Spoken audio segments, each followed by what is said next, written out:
Good morning guys, Teacher A here and welcome to Gurong Pinoy sa Amerika. So for today, ang lesson natin ay dividing simple fractions and mixed numbers. So this time, pag-aaralan natin kung paano ba mag-divide ng mga fractions, at the same time, paano mag-divide kung may given na mixed number and whole numbers. So yung mga examples natin, yung mga nasa learning task 1, 2, 3, and 4. So, simulan na natin sa learning task number 1. Ang direction natin is find the quotient of the given fractions. So, number 1, 7/8 divided by 3/4. So, gawin natin to step by step. Okay? So, first step, kopyahin natin yung unang fraction. So, that's 7/8. So, kopyahin. Write it down. Yan. So, ganun lang kasimple first step. Second step, yung division symbol, papalitan natin siya ng multiplication symbol. So, hindi tayo magdi-divide. Magta-times tayo. Okay? Third step, kunin natin yung reciprocal ng second fraction. Kapag sinabing reciprocal, babalik na rin lang natin siya. Yung numerator ang mapupunta sa denominator, yung denominator ang mapupunta sa numerator. So, you will just flip it. Balik ta rin lang. 3/4, magiging 4/3. So, yan ang ating third step. Ang ating fourth step ay i-multiply natin following the rules in multiplying fractions. Paano ulit yon? Taas sa taas, baba sa baba. So, i-multiply yung taas sa taas, i-multiply yung baba sa baba. Or, pwede tayong gumamit ng cancellation method. So, i-check natin kung merong number sa taas at sa baba na pwedeng i-cancel out kasi pwede silang i-divide sa common na number. So, tingnan natin yung given kung meron ba. Yung 7 tsaka 8, meron ba pwedeng i-divide sa kanilang dalawa? Wala. Yung 7 and 3, meron? Wala din. What about yung 4 tsaka 8? Yes. Yung 4 at tsaka yung 8, pwedeng i-divide by 4. So, 4 divided by 4 is 1. So, ito may magiging 1 na siya.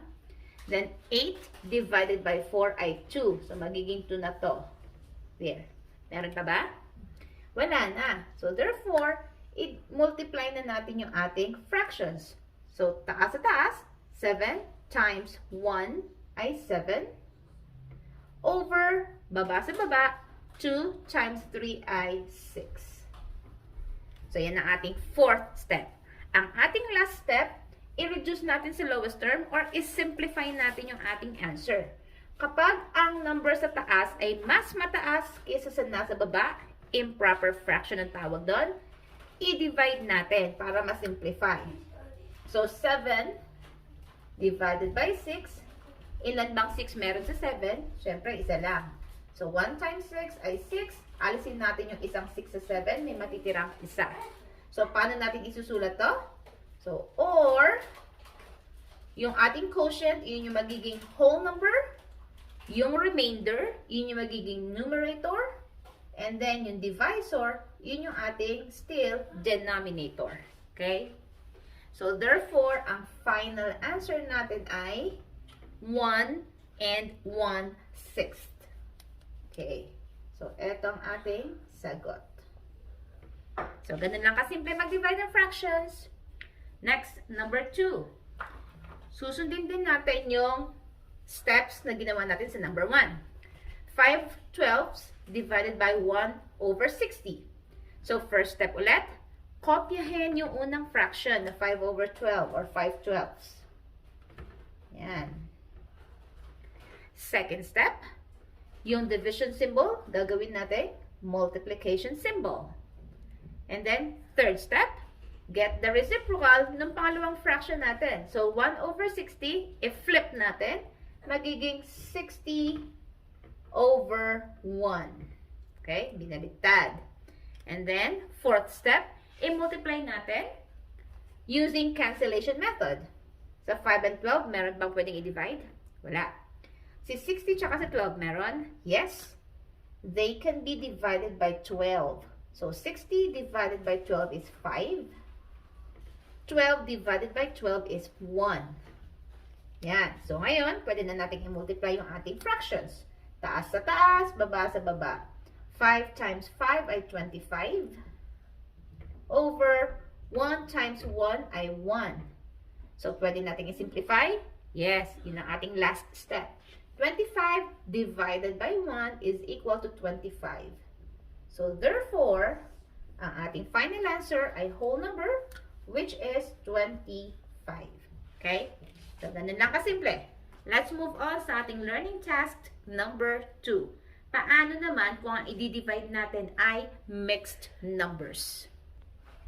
So, learning task number 2, ang direction is find the quotient of the given fractions. So, again, yung mga given natin ay mga mixed numbers. So, paano natin iso-solve to? Let's step by step. Number 1, 12 and 3/8 divided by 2 and 3/4. So, first step natin, bago tayo mag-divide or mag-multiply, is i-change natin yung mga mixed number natin into improper fractions. So, paano yun? Sa pag-change ng mixed number sa improper fractions, i-multiply yung whole number sa denominators, and then i-add yung mga numerators. So, isa-isahin natin to. So, yung first mixed number natin, 12 times 8 is 96, plus 3 is 99. So, we have 99. Over, kopyahin pa rin natin yung ating denominator. Hindi siya magbabago. Then, kopyahin yung division symbol, kasi hindi pa naman tayo nagsusolve. Yung 2 and 3/4 into improper. 4 times 2 is 8. Plus 3 is 11. Over, kopyahin yung original na denominator, which is 4. Yan. So, yan ang first step kapag yung given ay mixed numbers. Next step, yung katulad ng ginawa natin sa learning task number 1. So, anong gagawin? Kopyahin ang first na fraction. We have 99, then over 8. And then, after that, yung division symbol, magiging times or multiplication symbol. And then, yung susunod ay kukunin natin yung reciprocal ng ating second fraction. If i-flip natin, babalik ta rin natin. 11 over 4, magiging 4 over 11. Okay. 4, then over 11. There you go. Next step, i-multiply na natin. Gagamit tayo ng cancellation method para hindi masyadong malaki yung numbers. So, ano yung mga numbers sa taas at sa baba na merong common na number na pwedeng i-divide? So, si 99 at saka si 11, pwede siyang i-divide by 11. So, 11 divided by 11 is 1. 99 divided by 11 is 9.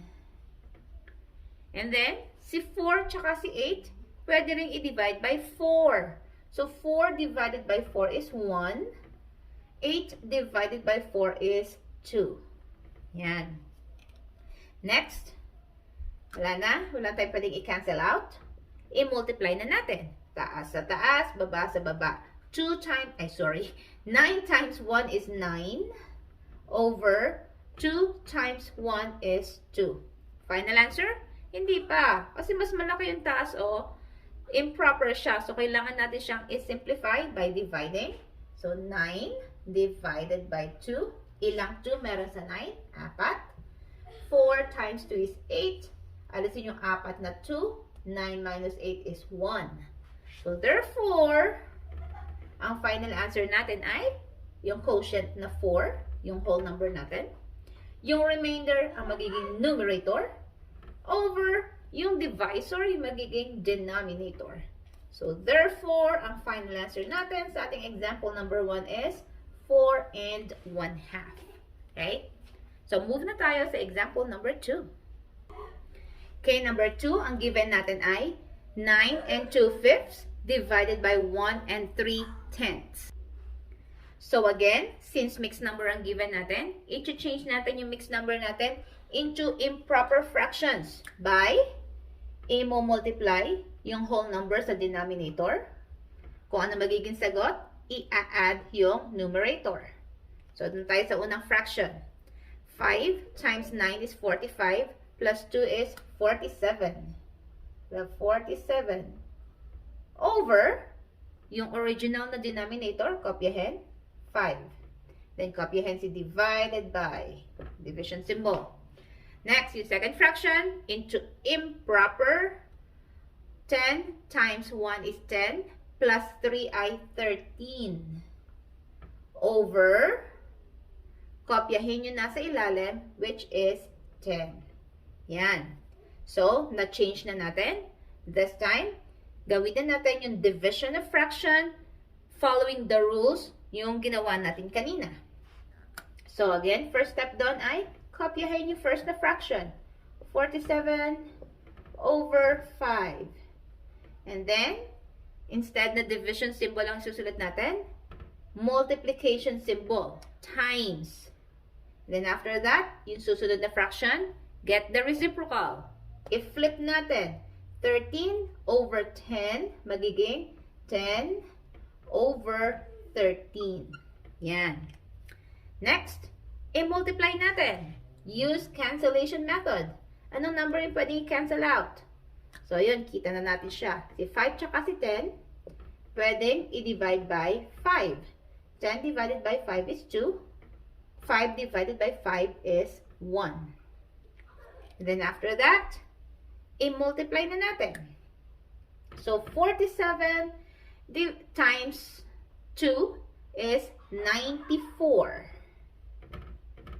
Over 1 times 13 ay 13. Final answer? Not yet. I-divide natin yung numerator sa ating denominator. So, we have 94 divided by 13.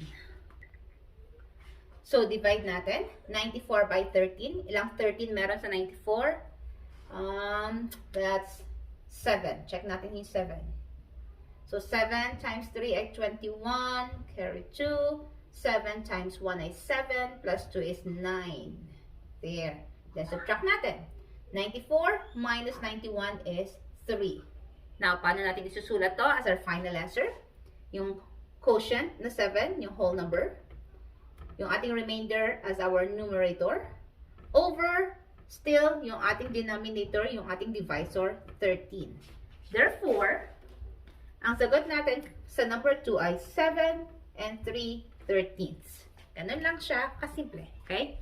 Next, learning task number 3 ay mga word problems. Application ng division of fractions and mixed numbers sa real world. Paano yun? Example number 1. So, learning task number 3, ang instruction ay solve, where is it? Solve the given problems. Okay, number 1. A cook has 2 3/4 pounds of ground beef. How many quarter-pound burgers can he make? So, meron daw siyang 2 3/4 na ground beef. And gagawa siya ng burger wherein ang kada patty ng burger ay quarter. So, kapag sinabing quarter, sa fraction, that is 1/4. Okay? So, parang tinatanong dito, ilang 1/4 ba meron sa 2 3/4? So, ilang patties ang magagawa natin dito sa given na ground beef? So, again, ang operation natin ay division. So, we have here 2 3/4 divided by 1/4. Kasi kailangan nating malaman kung ilang 1/4 meron sa 2 3/4. So, since ang given natin ay mixed number, therefore, ang ating first step ay i-change natin siya into improper fraction. Paano ulit? I-multiply ang whole number sa denominator, i-add sa numerator. So, 4 times 2 is 8, plus 3 is 11. So, we have 11 over 4, and then divided by, kopyahin natin si 1/4. Okay? Now, divide na natin yung fraction following the rules in dividing. Ano ba yung mga rules ulit? First step, kopyahin yung first nating fraction, which is 11 over 4. And then, ang susunod na step, yung division symbol, papalitan ng multiplication symbol. And then, ang third step, yung 1/4 natin, yung second fraction, if i-flip natin, get the reciprocal, 1/4 magiging 4/1. Then after that, i-multiply.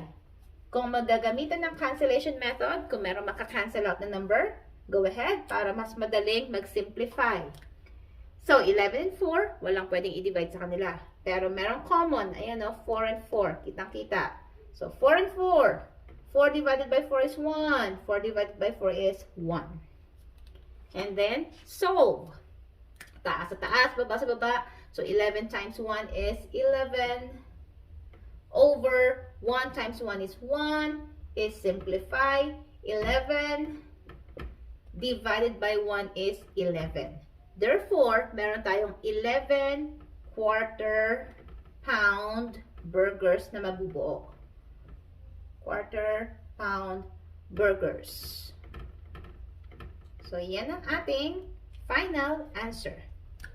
So, yung cook ay makakagawa ng 11 na tigwa 1/4 na pound na burger. Okay?